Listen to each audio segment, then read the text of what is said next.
I could go back in time, I would tell my younger self these 3 things. Let's get right into it. First of all, my name is Ethan. Thank you guys so much for being here. Whether you're a single father, a single mother, or a parent, or you're just someone who loves watching our channel and watching our content, thank you so much.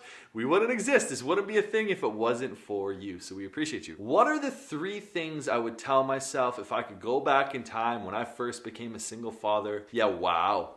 I struggled way more than I could have.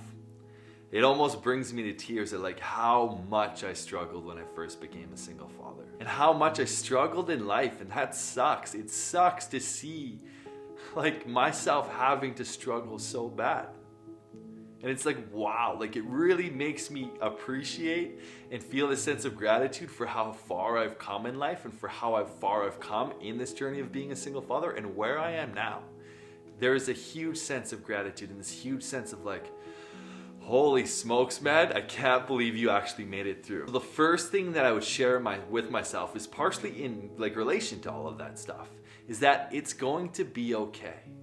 Like it is going to be okay. I wish that I could go back in time and spend a couple of hours with that younger Ethan and honestly just hug him. Just hug him and tell him that it's going to be okay. Because there was a part of me that was always not sure if it was gonna be okay. There's a part of me that was like, where's the money gonna come from? Where's support gonna come from? How am I gonna make this happen? How am I gonna find work? How are things gonna come together when your life is falling apart? When my life was falling apart. It's like there was a part of me that was just so scared of how it's all gonna be put back together. And it was put back together in the most beautiful way. And so I would tell myself that it's going to be okay.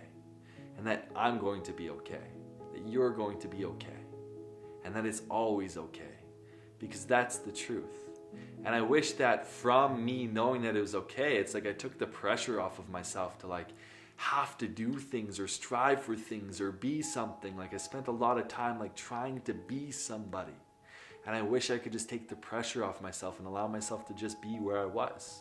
And be that single father that was living in the space that I was, and be okay in the pain and the hurt and the trauma and the chaos and all the pain that was going on. The second thing that I would tell myself is not to blame anything, not to blame anyone, not to blame my circumstances, not to blame myself, to step out of blame and into responsibility. There was a part of me when I was first becoming a single father that like I wanted to blame my ex for why a relationship ended. I want to blame myself for like all the things I could have done better. I wanted to blame the world for like setting me up to fail. I wanted to blame my parents for setting me up to fail.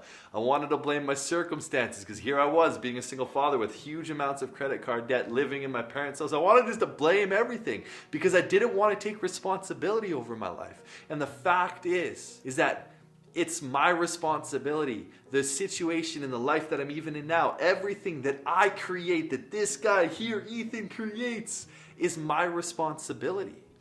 And there doesn't need to be blame in that.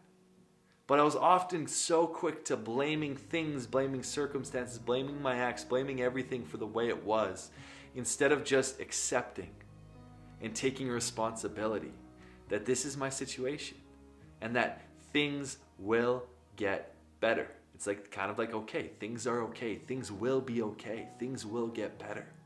But let go of blaming yourself, blaming everything around you, and step in that like, hey, this is my life. This is where I'm at. These are the pieces. This is what's going on. Not to be ashamed of anything. Not to be ashamed of who I am, being a single father, living at my parents' house with a credit card debt. Not to be ashamed of any of that because that's just part of me. That's just this experience that I'm experiencing right now. It's not going to last forever, but to take responsibility of like, hey, I created all of these things. Now, since I created them, I can also change them. I can also have the power to take responsibility over and change them no matter how hard they might be. So that is the second thing that I would say to myself. It's like, stop blaming yourself, stop blaming your ex, stop blaming the situation, stop blaming circumstances, and take responsibility for your life. The third thing that I would tell myself and say to myself is to open up to help. There were so many people in my life that were trying to help me, that were trying to encourage me, trying to help me financially, fiscally, emotionally, mentally, in all these ways. And there was this part of me that felt like I had to do it on my own, that I couldn't ask for help and I couldn't accept help, and that when I was accepting help that I was weak or that I didn't deserve it or that I wasn't worth it. And I truly wish I let go of all of that and just opened up to receiving help and fully receiving it as a gift and saying thank you and appreciating it. Because I look back and I see all the times in which I got offered things that I was like I said no from a place of ego. I said no because I didn't feel worth it, or I didn't feel like I deserved it, or I didn't feel like I could say yes to it, because then I feel like I'd have to owe them something, or I'd have to owe them something in the future, whatever the case is. I wish that I would have just accepted help.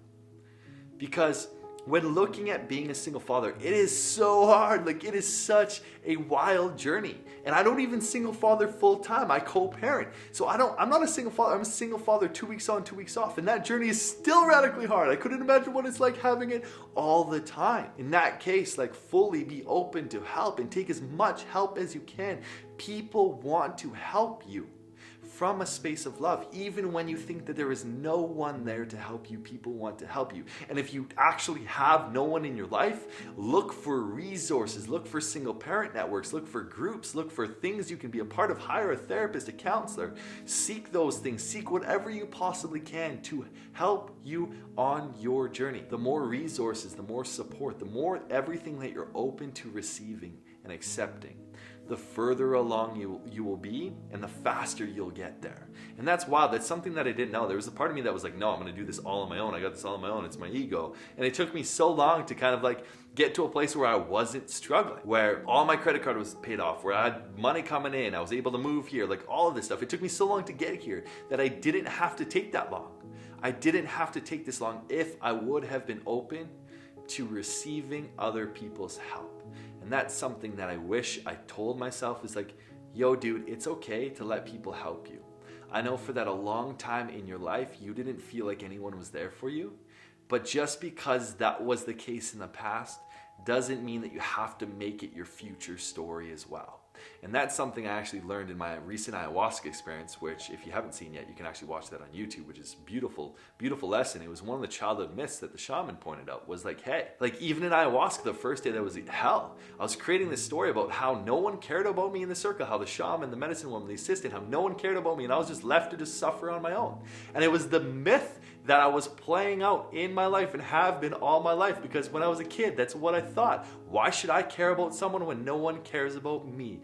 Boom! And it's about seeing that and letting that go, because that does no longer serve me, and I wish that I did that sooner. So those are the 3 things that I wish that I told my younger self when I first became a single father. They're super important lessons, and I encourage you to adopt those lessons if that's what you need. Obviously, you're here for a particular reason, for particular circumstances, like serendipity, God, source, universe, whatever brought you here to watch this video. You watching this video out of all the videos on YouTube that you could be watching right now, I find that to be incredible. That you think there's a reason for that. I believe there is reasons for that. Nothing occurs by random chance. Everything in life, no matter what it is, every single moment occurs for us, for our greatest healing, our greatest expression, and our greatest expression of who and what we are, which is the divine beings that we are. So if you got anything from today's video, remember to hit that like button and comment. Let me know, how did you like today's video? What would you share with your younger self? Ooh, that's a really good question. Let's say, what would you share with a version of you 10 years ago? What would you say to that person? What would you say to them? How would you encourage them? How would you help them? What would you share with them? Maybe it's just, hey, you're enough. You are enough. You are worth it. You're lovable. It's wow, okay. And just sit with that. So let me know in the comments down below. I'd love to hear that. And I can't wait to actually hear that. So we'll see you guys soon, and we'll see you guys on another video.